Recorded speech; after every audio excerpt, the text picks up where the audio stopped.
Good morning and welcome back to a new blog.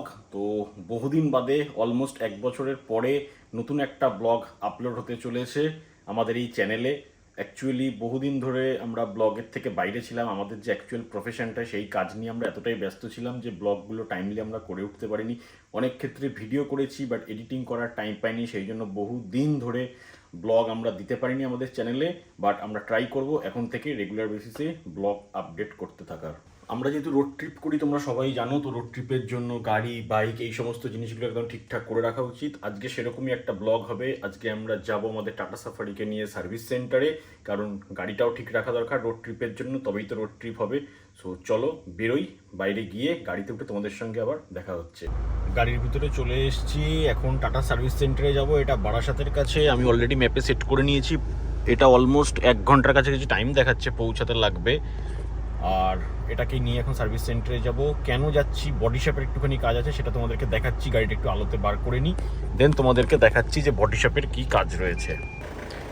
তো এটা হচ্ছে অ্যাকচুয়ালি সিচুয়েশান। এখানটা দেখো পুরো ট্যাপ খেয়ে গেছে বনেটের ওপরে, কোনো রং চটেনি বা কিচ্ছু হয়নি। বাট এটা এখানে যারা গাড়ি ক্লিন করতো তারা এই চাকাতে পা রেখে, এর উপর একটা পা রেখে ওইখানে কাঁচ মুছতে গেছিলো, তো যার ফলে এটা এরকম হয়েছে। তো এটাকে আজকে ঠিক করতে নিয়ে যাব। ইকো পার্কের 4 নম্বর গেটের সামনে এই যে এখানে মেট্রো স্টেশনটা রয়েছে, এর ঠিক পরেই কিন্তু রাস্তার ডান দিকে এই যে গাছগুলো রয়েছে, গাছগুলোর এই জায়গাটা করে কিন্তু একটা স্পিড ক্যাম আছে। এখানে 50 স্পিড লিমিট রয়েছে। তো এখান দিয়ে যখন যাবে তখন একটুখানি কেয়ারফুলি ড্রাইভ করে যেতে হবে। আমার এই সাফারিটাই একবার এই যেই সার্ভিস সেন্টারে যাচ্ছি সেখান থেকে ড্রাইভার পাঠিয়েছিল পিক আপ করে নিয়ে যাওয়ার জন্য।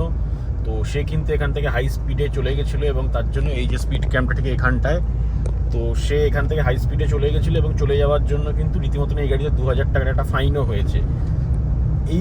শুধুমাত্র এই কারণটার জন্যই কিন্তু আমি এখন আর সার্ভিস সেন্টারে ড্রাইভার দিয়ে গাড়ি পাঠাই না, আমি নিজেই নিয়ে যাই। এটা দেখো, আমার বাড়ি নিউ টাউন থেকে বারাসাতের ওই সার্ভিস সেন্টার যেতে অলমোস্ট 1 ঘন্টা টাইম লাগে।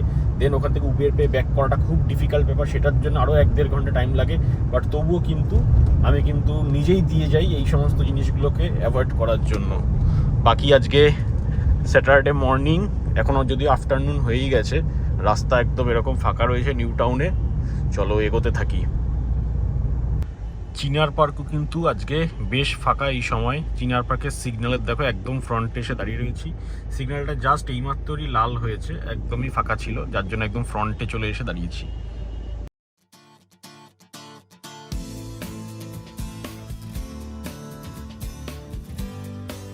এয়ারপোর্টের 2.5 নম্বর গেটের ভিতর থেকে বেরিয়ে চলে এসেছি। আজকে জ্যামটা কমই ছিল। এবারে সামনেই যে বেলঘড়ি এক্সপ্রেস হয়ে যে চলে যাচ্ছে বাদিকে, ওই মুখটার কাছে একটুখানি হালকা জ্যাম আছে, তবে গাড়ি একদম দাঁড়িয়ে নিয়ে আস্তে আস্তে এগোচ্ছে। সো হোপফুলি একটা টাইম দেখাচ্ছিল, তার হয়তো আগেই সার্ভিস সেন্টারে পৌঁছে যাব। যত তাড়াতাড়ি পৌঁছে যাব তত তাড়াতাড়ি ব্যাক করে আসতে পারবো, কারণ আবার ফিরে অনেকগুলো কাজও রয়েছে বাড়িতে ফিরে এসে।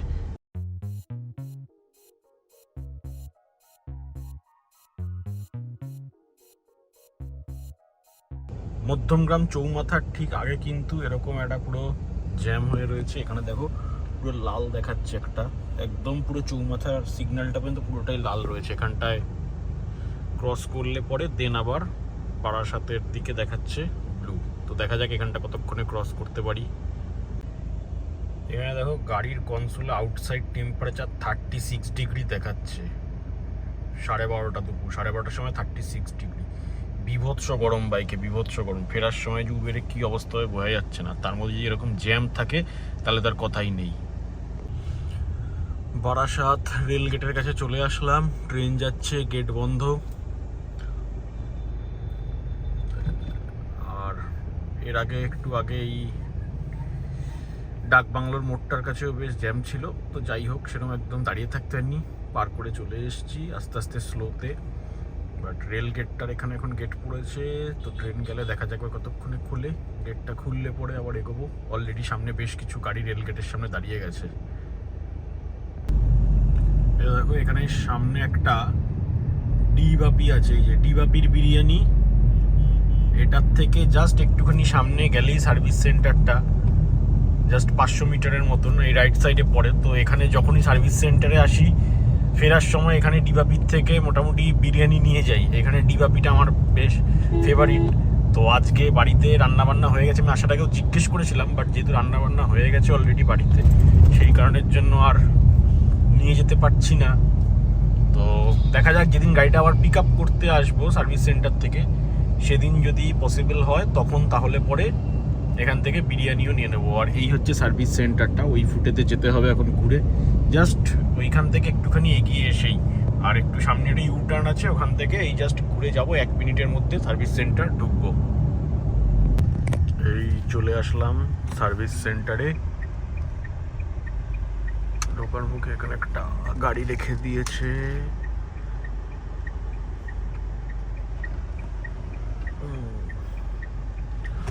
ফাইনালি পৌঁছালাম।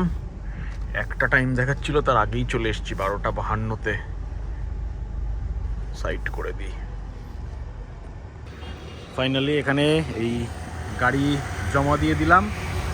এবার এখান থেকে বেরোবো, ডকুমেন্টেশন প্রসেস কমপ্লিট। এখান থেকে বেরিয়ে এবারে যাব বাড়ির দিকে। আর একদম এই হাই রোডের ওপরে প্রচণ্ড রোদ আর প্রচণ্ড গরম আজকে। গাড়ি সার্ভিস সেন্টারে দিয়ে দিলাম, এই যে এখানে গাড়ি রাখা। অলমোস্ট 1 ঘন্টার মতন টাইম লাগলো। উবের বুক করে নিয়েছি, উবের আসবে। বাইরে প্রচুর রোদ, যাই হোক 1 ঘন্টার মধ্যে সার্ভিস সেন্টারের কাজটা খুব ভালোভাবে হয়ে গেছে। আর টাটা সার্ভিস নিয়ে একটু বদনাম রয়েছে, তো এই সার্ভিস সেন্টারটা কিন্তু খুব ভালো। যাদের টাটার গাড়ি আছে তারা ডেফিনেটলি এই সার্ভিস সেন্টারটাতে আসতে পারো। এটা বারাসাতের কাছে, আমার নিউ টাউনে বাড়ি, ওখান থেকেও এত দূরে আসি তার একটাই কারণ, এখানে সার্ভিস সেন্টারটা খুব ভালো। এবং তার সঙ্গে যারা সার্ভিস সেন্টারে রয়েছে প্রত্যেকজনের কিন্তু ব্যবহার খুব ভালো, এবং তারা প্রত্যেকে খুব ভালোভাবে বুঝিয়ে শুনিয়ে কিন্তু সমস্ত কিছু করে দেয়। সো ডেফিনেটলি এটা কিন্তু চেক আউট করতে পারো যারা টাটা কার ওনার। ফাইনালি উপরে উঠে গেছি, আর এখন এখান থেকে 1 আওয়ার টাইম দেখাচ্ছে পৌঁছাতে পারি।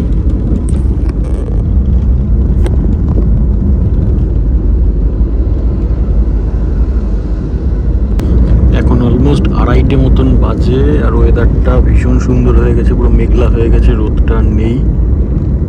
এয়ারপোর্টের পাশ দিয়ে যাচ্ছি, আকাশটা দেখো পুরো মেঘলা। রাস্তায় জ্যামটা অনেকটা কমে গেছে, যাওয়ার সময় অনেক বেশি জ্যাম ছিল। বাড়ি চলে আসলাম পুরো 12টা থেকে 3টে, 3 ঘন্টা টাইম লাগলো। 1 ঘন্টা যেতে, 1 ঘন্টা আসতে, আর সার্ভিস সেন্টারে 1 ঘন্টা। 3 ঘন্টার মধ্যে কাজ কমপ্লিট করে বাড়ি চলে এসেছি। ওয়েদারটা এত ভালো ছিল, উবের আস্তে আস্তে একটু হালকা ঘুমিয়েও নিয়েছি। এবার ঘরে গিয়ে স্নান করে লাঞ্চ করে নেব, তারপরে আবার বিকেলে বেরোনো হচ্ছে একটা নিমন্ত্রণে। ঘরে এসে একটু স্নান খাওয়া করে রেস্ট নিয়ে এখন আবার বেরোলাম। এখন আমরা যাব হচ্ছে সিটি সেন্টার 2-তে, ওখানে গিয়ে কিছু কেনাকাটা করার আছে। দেন সন্ধ্যাবেলায় একটা ইনভিটেশন আছে, সেখানে যাব। বাকিরাও চলে এসছে, নিচে উঠে পড়ছে গাড়িতে। চলে আসলাম আমরা সিটি সেন্টার 2-তে। এবারে শপিং হবে, শপিংয়ের জন্য ইতনি খুশি। শপিং করে নিলাম আমরা জিনিজনির থেকে, এই যে জিনিজনির ব্যাগ, আর একটা হচ্ছে এই ইউসিবির থেকে একটা টি শার্ট নেওয়া হলো। ফাইনালি এত কিছু শপিং করার পরে, এই যে দেখো এত কিছু শপিং করার পরে আলটিমেটলি আমরা যাচ্ছি খাওয়া দাওয়া করতে। আর শপিং মলে এসে একটুখানি খাওয়া দাওয়া না হলে কি হয়, এই চলে এসেছি, খাবার দেখা চলছে, কিছু একটা এখান থেকে খেয়ে দেন আমরা এখান থেকে বেরোবো। ওরা চলে গেছে, মেনু দেখছি অলরেডি, এখান থেকে খাওয়া দাওয়া করে বেরোবো। তারপর আজকে আবার আমাদের ইনভিটেশন আছে।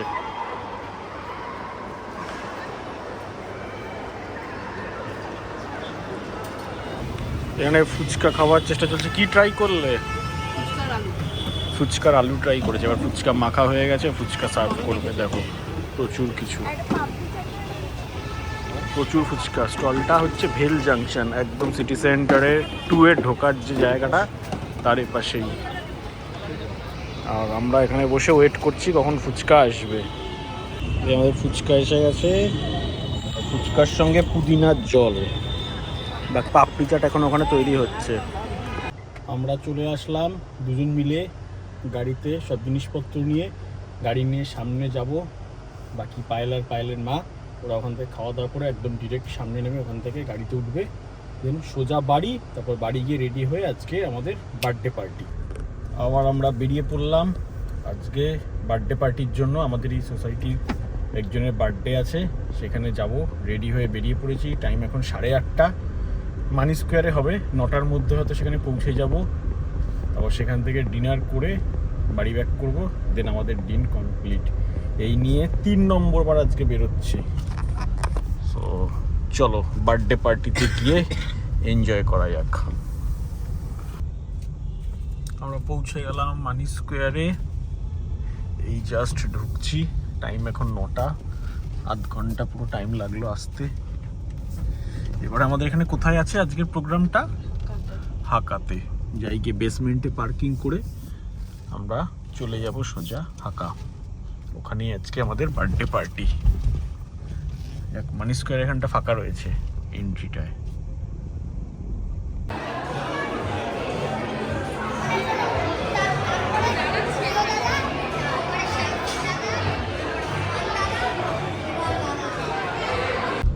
টাইম এখন অলমোস্ট 11টা। আমরা বার্থডে পার্টির থেকে ডিনার করে এখন ফিরছি বাড়ির দিকে। এই যে এটা হচ্ছে বাগুইআটির ফ্লাইওভারে অলরেডি উঠে গেছি। পিছনে একজন খাওয়া দাওয়া করে চুপ করে বসে, ও বাবা মোবাইল ঘাটছে, দেখো একবার। সি ওই জন্যই কোনো সারা শব্দ নেই, পিছনে মোবাইল নিয়ে বসে রয়েছে বলে। তো বাড়ির দিকে এগোই। কালকে সানডে, কালকে আবার অনেকগুলো প্রোগ্রাম আছে। দেখা যাক কি হয়, কখন কি আজকে রাত্রিবেলায় ঘুমানো হয়। রাত্রি এখন অলমোস্ট 11:30। পৌঁছে গেলাম বাড়িতে। দেখো ডিনার করে হাসি খুশি মুখ। চলো আজকে ফুল স্যাটারডে ব্লগটা এখানেই এন্ড করলাম। দেখা হচ্ছে কালকে। কালকে আবার অনেক কিছু এক্সাইটিং আছে। সারা দিন কালকে প্রচুর এদিক ওদিক করা ব্লগ হবে। তো চলো বাই, গুড নাইট।